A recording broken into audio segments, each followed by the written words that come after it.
Vous êtes vendeur sur Amazon et vous savez que le plus compliqué, c'est de dégager des marges sur les produits. On va donc voir comment améliorer la valeur perçue d'un produit. Par conséquent, l'expérience client, sans exploser les coûts de fabrication. Pourquoi on augmente la valeur perçue? Eh bien, tout simplement parce que votre marge se trouve dans l'écart entre votre prix de revient et la valeur perçue. Plus la valeur perçue sera haute, plus votre marge sera élevée. Et des marges élevées, c'est des bénéfices et des investissements possibles pour développer votre business et rentrer dans une boucle vertueuse. Je vous propose donc l'analyse d'un produit d'un client avec lequel j'ai travaillé. J'ai donc réalisé ces visuels pour son annonce Amazon. On va voir comment améliorer le design du packaging, la notice et l'insert card. Pour commencer, on va voir les points d'amélioration du packaging. Alors, on peut voir une poignée, il y a un aspect pratique, ça donne une qualité un peu supérieure à une simple boîte en carton, ça participe à une augmentation de la valeur perçue. Le carton est épais,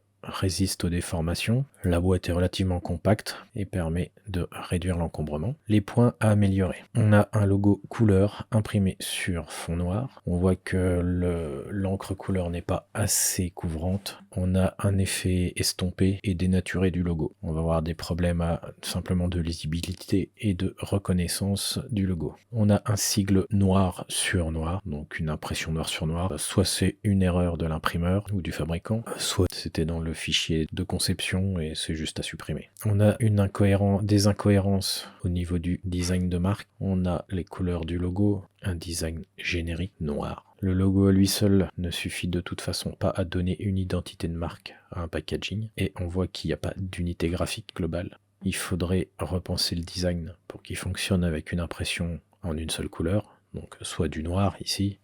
On peut également utiliser une couleur Pantone pour se rapprocher de la couleur utilisée par la marque, par exemple le bordeaux au marron. Ça permettrait donc d'être plus fidèle à l'image qui a été donnée au départ au logo. L'avantage, c'est que ça reste moins cher à faire. L'inconvénient, c'est que la couleur sur le carton marron est plutôt mal maîtrisée. Le rendu est aléatoire et globalement on reste sur une faible qualité perçue. Avec une encre noire bien plus couvrante, on gagnerait un meilleur rendu, une qualité perçue supérieure. On passe à la notice d'utilisation.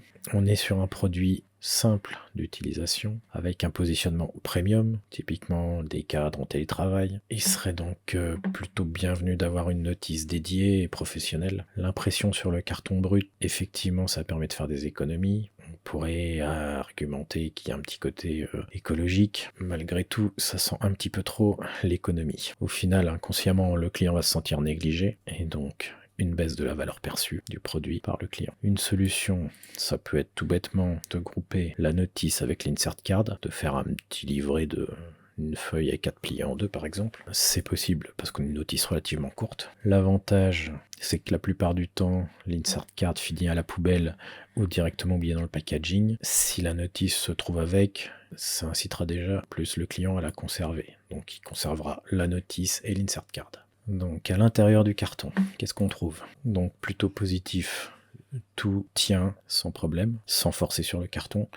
Et on peut également ranger sans problème. Donc sortir et rentrer les éléments. C'est pas toujours le cas. Là, ça c'est un bon point. On peut améliorer le fait que tout soit en vrac. Il serait possible de le compartimenter. Par exemple, compartimenter, séparer le ballon des accessoires et pas uniquement dans les sachets. Les sachets plastiques donnent un sentiment bas de gamme, jetable. On pourrait par exemple le remplacer par un sac type zip plastique translucide.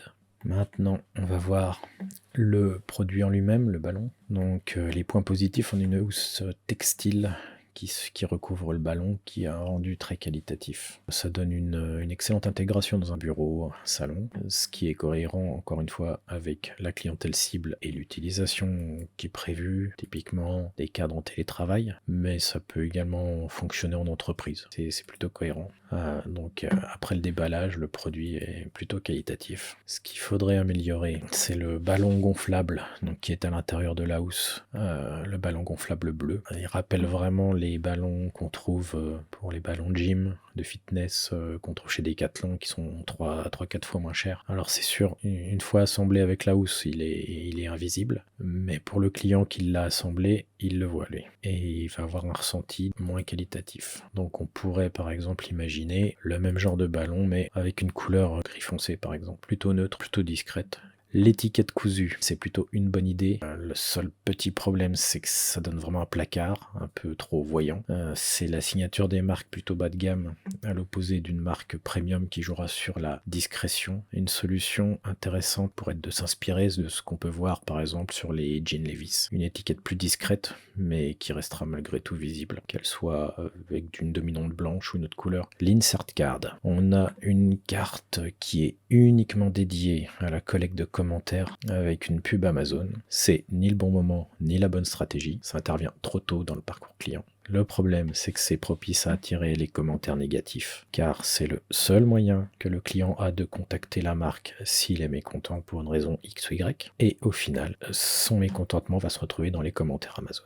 La solution, il faut un lien qui renvoie sur vos propres points de contact d'acquisition client. Pour ça, on propose une incentive, que ce soit une promo, une extension de garantie, des conseils, etc. Peu importe. Il faut adapter selon le marché, selon le produit. La capture mail, ça vous permet déjà de commencer à constituer un listing client qu'Amazon ne vous permettra jamais de faire autrement. Vous pouvez relancer plus tard votre client pour lui demander ce qu'il en pense. Et s'il a des problèmes, il vous le fera savoir. Vous pourrez les régler. Et si le client est satisfait, qu'il n'a pas à se plaindre, vous pourrez également le relancer pour lui demander un petit commentaire. Cette stratégie permet de dévier le client d'un commentaire négatif. Il va se plaindre auprès de vous et pas sur les commentaires Amazon de votre produit. Important, il faut concevoir une insert card cohérente avec les visuels, avec le packaging s'il a été fait. Si vous avez des points d'incohérence, que ce soit graphique, visuel, de ton, le client perd confiance. Si un client perd confiance, il n'achète plus votre produit, votre marque. Il ne vous recommandera pas, vous l'avez perdu. Donc attention à toujours avoir une cohérence tout au long du parcours client. En conclusion, le produit Ballon Siège, c'est un produit avec une très bonne valeur perçue grâce à sa housse. On a une cohérence du produit avec la clientèle cible. Il va poser quelques difficultés car le client doit passer par des points de friction qui vont de l'unboxing. Ça va faire baisser la valeur perçue de votre produit. De fait, ça va réduire la recommandation du client auprès de ses collègues, de sa famille, de ses proches et potentiellement vous couper d'un certain nombre de ventes. Au premier lancement du produit, vous n'avez pas besoin de valider